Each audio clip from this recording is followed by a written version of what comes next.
దేవుని యొద్దకు మనం నడిపించే క్రమంలో ఆటంకపరిచే వారముగా ఉన్నామా? దేవుని యొద్దకు వారిని మనము నడిపించే వారముగా ఉన్నామా? అన్ని జనులకు మన ప్రవర్తన వలన దేవుని యొద్దకు వచ్చులాగా మనం చేయాలి, అంతేగాని మన ప్రవర్తన వలన వారిని దేవుని సన్నిధానం నుండి దూరపరచుకోకూడదు. యాకోబు పత్రిక 3వ అధ్యాయము 13వ వచనంలో అంటాడు కదా, మీలో జ్ఞాన వివేకములు గలవాడెవడు?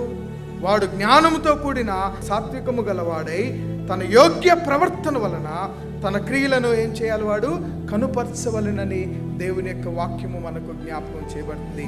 మనము జ్ఞానులమని చెప్పుకోవటం కాదు, మనము దేవుని దగ్గర మన జ్ఞానాన్ని ప్రదర్శించే వారముగా ఎప్పుడు ఉంటామంటే మన వివేకమును బట్టి మనము జ్ఞానవంతులమని దేవుని దగ్గర మనము తీర్పును పొందాలి.